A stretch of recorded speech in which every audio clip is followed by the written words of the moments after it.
Stay focused in Gauranga. Hare Krishna. Thank you very much, Maharaj. So this place is Nidoya ghat.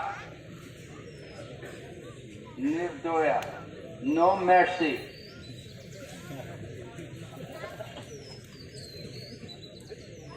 Mother Sachi is talking to Chaitanya Mahaprabhu, to her son, Niman, because she knew he's leaving.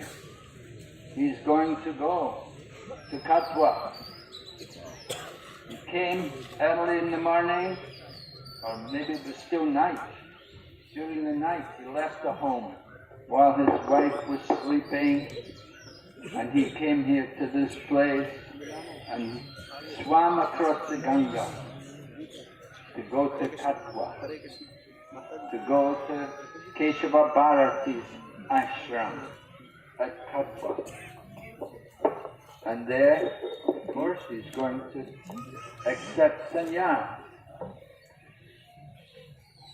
So he was only a young man, only 24 years of age.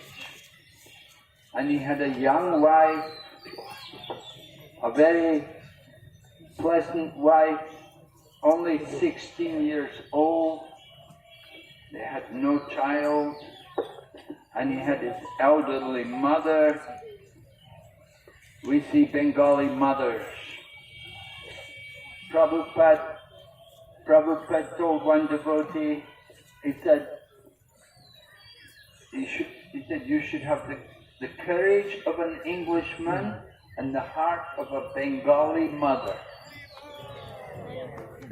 You see the Bengali mothers with their children, how much they love their children.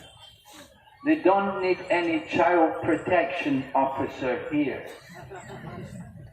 because the mothers all love their children. So Prabhupada was telling the one devotee, he said, the courage of the Englishmen, they went to all these foreign countries and expanded the British Empire, so they were very courageous. And the Bengali mothers are very kind and loving. They have so many children. They may be living in a very simple, frugal existence, but they're not in anxiety about it. They're not pressured. They're not thinking, I want to get out of here, I have to go to the city. They're happy to live here in the villages, in the holy dham of Navadvip. And you can see how they all come out to do Uludwani, right? We do Prema Dwani, they do Uludwani. So, auspicious sounds. Maharaj said Ulu Dwani are auspicious sounds.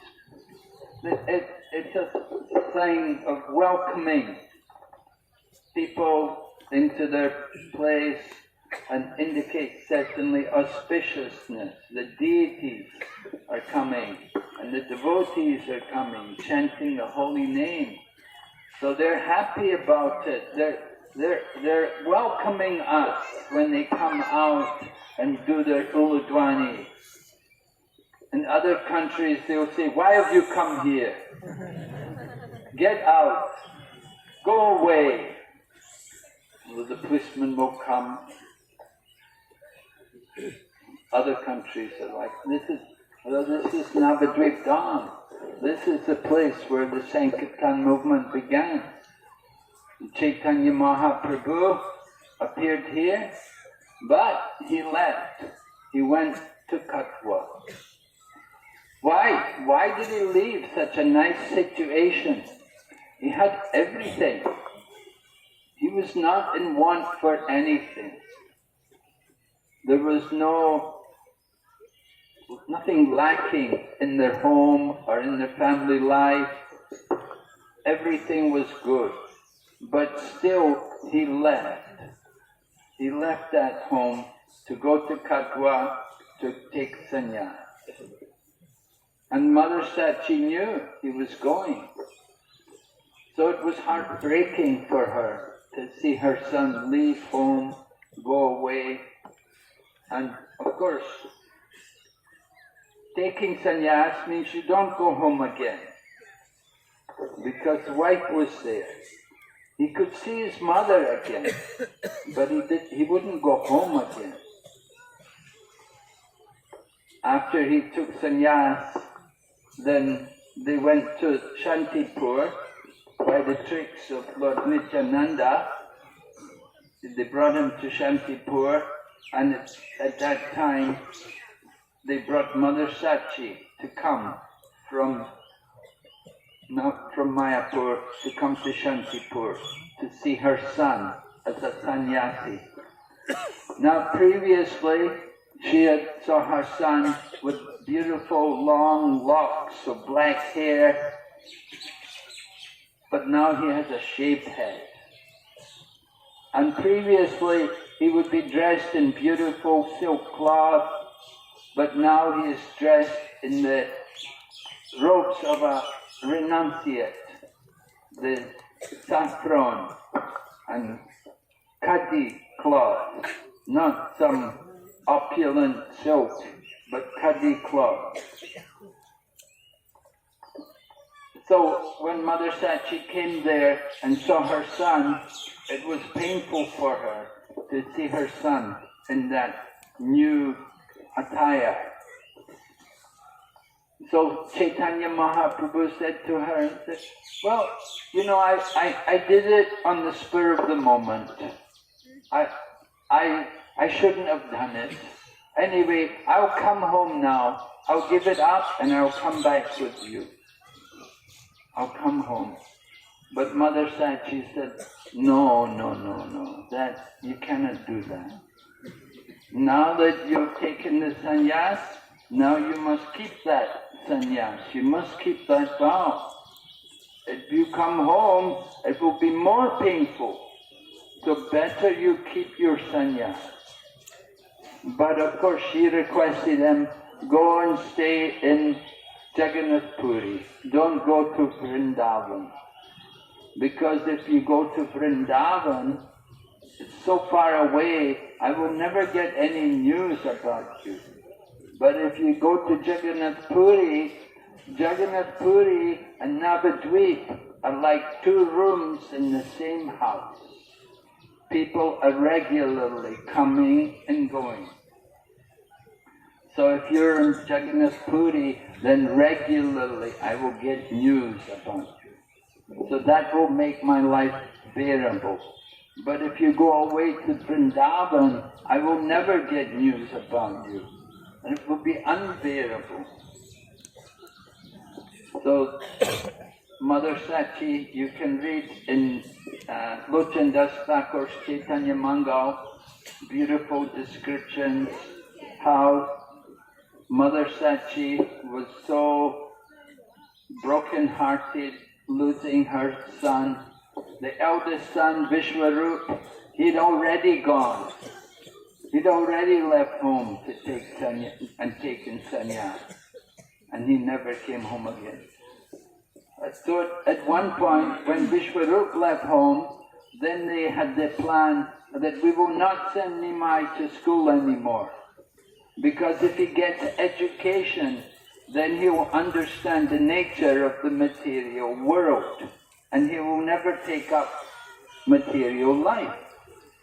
He will also reject the material world and renounce and become a sannyasi.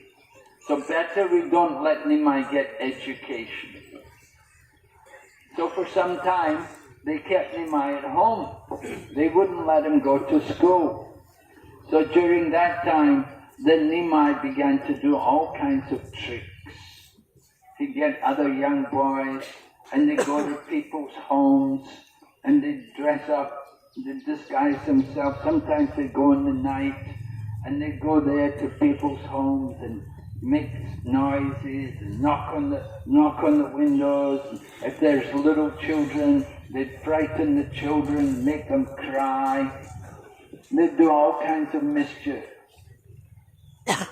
And one day even Nimai was eating clay. He was sitting in where the garbage is, because in those days all the cooking was done in clay pots.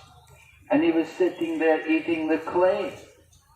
And Mother Sachi saw him. What are you doing? He said, well, what's wrong? I'm eating the dirt. Why are you eating dirt? I give you nice sandesh. I give you nice rasgullas. Why you need to eat dirt? And Nimai said, well, they all come from the earth. All the things, everything grows from the earth. So that why not eat the earth? It's all the same. Mother Sachi was shocked to hear Mayavadi philosophy from him. Mother, anyway, Nimai said, anyway, you don't let me get education, so how can you expect me to behave properly? You don't give me education. So then the neighbors also complained to Jagannath Mishra and Sachi Mata. They said, you know, it's not good. You're keeping your son at home. You should let him get education. Even if he does renounce, whatever's going to happen in the course of time will happen. You cannot avoid these things. So let him get education. So then they agreed, all right, then Nimai will go to school and get education. And of course they got him married. And he got married, first wife, Lakshmi Priya. But Lakshmi Priya left her body. When Nimai had gone traveling to Bangladesh to do some teaching in different places, at that time his wife, the first wife, Lakshmi Priya, was bitten by the snake of separation and she left her body. So Nimai came back and his wife had disappeared. So then Mother Sachi arranged another wife for him. And that was Vishnu Priya. So Nimai was second wife, Vishnu Priya. Young, very beautiful, very good manners, very cultured, from a Brahmin family, devotee family. But still, Nimai could not stay there. He had to leave home. So people say, oh, very cruel to go away, to leave the mother, elderly mother, and the young wife. It's not good, very irresponsible to behave like that. But why did he leave home? For the higher purpose. Because he has the higher purpose in mind. If he will stay at home, he can deliver his mother and his wife. But if he goes out from the home, he can deliver the whole world. So Mahaprabhu, thinking of the whole world, came out from the house. And he left, and he never went back to home again. He went and preached and delivered the holy name to everyone. His Holiness Mahavishnu Goswami. Mahavishnu Goswami was an elderly man who was a sannyasi in our Krishna consciousness movement. He was from a Gujarati family, and he also he left home. And he said, it's better that when you leave home, the family will say, where is he gone? If they say, where did he go? Where's he gone? But if you don't go, they'll be saying, when are you going? They want you, you get old, you stay at home, you just become a burden in the family. You become like Dhritarashtra, eating the remnants of so many enemies. So you stay at home, they'll always be saying, when are you going? They want you to, but if they say, where did he go? That's very good, very nice. And don't ask someone for permission to leave. Don't ask your wife or your mother or your father, can I leave home and take? Don't ask them for permission. They'll never give you permission. You have to be convinced. You want to be a devotee? Don't ask your parents about it.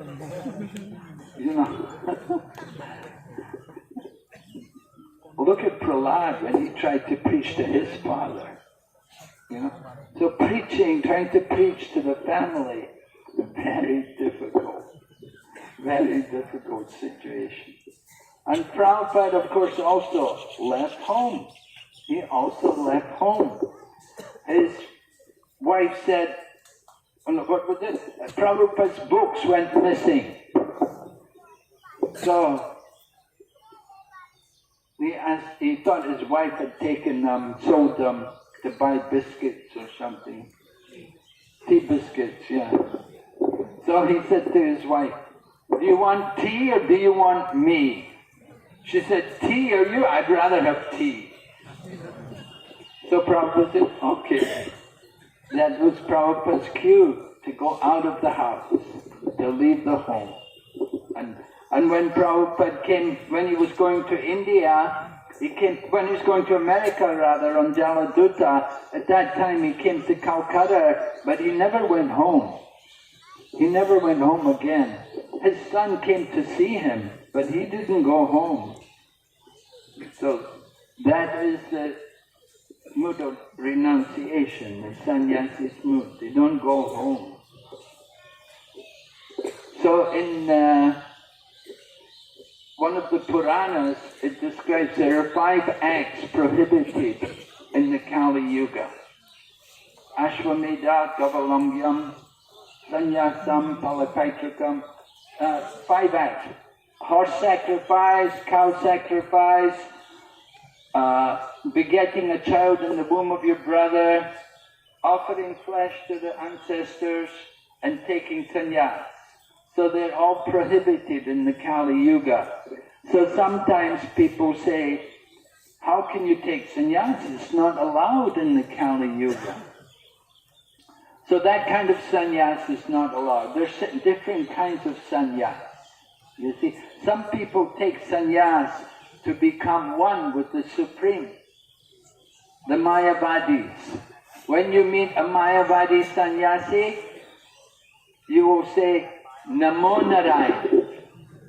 I offer my obeisances to you who are one with Narayan. We should respect them in that way. That is the custom in the Mayavadi line. That you greet them by saying, Namo Narayan. They take sannyas to become one with God. They give up the world. But the Vaishnava devotees, they take sannyas to utilize everything in the service of the Lord. Using everything. Not to give up things, but to use everything in the service of Krishna. Nirbandha Krishna Sambandhe Yukta Vairagya Uchate. Rupa Goswami has described renunciation for us in that way. To use everything. Real renunciation is to give up those things which are not in relation to Krishna, but to utilize everything in Krishna's service. So Chaitanya Mahaprabhu, although he took sannyas in the line of Keshava Bharati, and that was in the line of Shankaracharya, he did not give up the world. He did not think of becoming one with the Supreme, but he gave up the material world to use everything in Krishna's service and to teach everything the importance of devotional service. So Mahaprabhu had to take sannyas because it was a trick on his part that people were not respecting him. He was teaching, he was a teacher, and after he had taken initiation from Ishwarapuri and he'd come back to Mayapur, he was constantly chanting and speaking about Krishna. So on one occasion, he was chanting the names of the gopis. And one foolish student came to him and said, "Oh Panditji, why are you chanting the names of the gopis? You should chant the Lord's name. You should chant Krishna's name. Why are you chanting names of the gopis?" Nimai, Sri Chaitanya Mahaprabhu was chanting the names of the gopis in the mood of the gopis. The gopis were feeling constantly some anger towards Krishna. They were feeling that tension that sometimes Lord Krishna would create the mood that there would be some tension between them. Like Srimati Radharani would sometimes say, "I don't want to see Krishna anymore." Or Lalita will tell Radha, "Don't see that boy Krishna anymore. If he comes to see you, we will tell him you don't want to see him. We'll send him away." So sometimes that kind of mood was there in the gopis. And Chaitanya Mahaprabhu wants to experience Radha Bhav, the mood of Srimati Radharani. So on one occasion when he was chanting the names of the gopis, he was feeling that kind of mood, that anger towards Krishna, just in the mood of Srimati Radharani. And this foolish student came and he could not understand. And he said to Lord Chaitanya, "Chant the names of Krishna." And so then when he heard the name of Krishna, then he took up a stick and he chased that student. And the student ran away. And the student went and told all of his friends that Nimai Pandit has become so proud, he was going to beat me. So all the students became angry and they all, "We will beat him." And they all wanted to beat Nimai. So Sri Chaitanya Mahaprabhu, understanding their mood, he thought, it's better I take sannyas. Because when I take sannyas, then they will have to respect me. But if I stay in this role as a teacher, that if they beat me, then they'll all go to hell. I've come in this world to deliver everyone. But if they all go to hell, then my mission will be hopeless. So how to get them to respect me? I have to take sannyas. So Mahaprabhu, thinking in this way, he accepted the renounced order of life. He wanted that they should all be delivered. So he went to Katha, just on the other side of the Ganga, and he went to Keshava Bharati's ashram. You can go there. There's an ashram, a replica of the ashram of Keshava Bharati, and they have the hair of Mahaprabhu is in samadhi. Chaitanya Mahaprabhu shaved his head, cut off his, and they put all the hair in samadhi.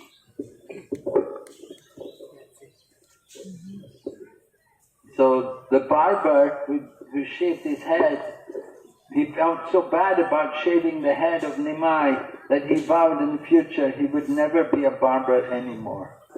He said, "I will take to making sweets. I'll become a sweet maker instead of a barber." So it was so painful. In Krishna Lila, the pastime of Chaitanya Mahaprabhu taking sannyas is when Krishna leaves Vrindavan with Akrura. When Krishna leaves to go to Mathura, that is heartbreaking for the gopis to see Lord Krishna leave Vrindavan and go to Mathura. The gopis were all trying to keep Krishna back. Don't go. So in the same way, when Mahaprabhu was taking sannyas, it was heartbreaking for the devotees. The devotees didn't like to see Mahaprabhu renounce everything. So you can see when we worship the deities in the temple, We don't worship Chaitanya Mahaprabhu as a sannyasi.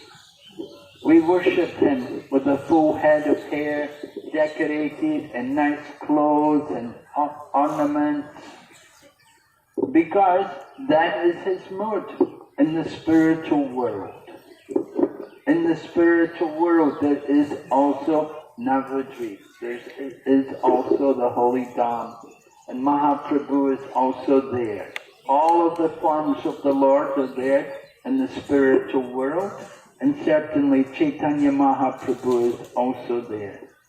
And he's not a sannyasi. There are no sannyasis there. There's no brahmacharis. Everybody is simply engaged in family life. So that is the mood of the spiritual world. So we're here in this place. This is Rudradvip, right? Kavichandra Maharaj is going to tell us about Rudradvip. What? Purnacharya? Yeah, you know about that? Different acharyas who all came here? Hare Nama Eva Kevalam.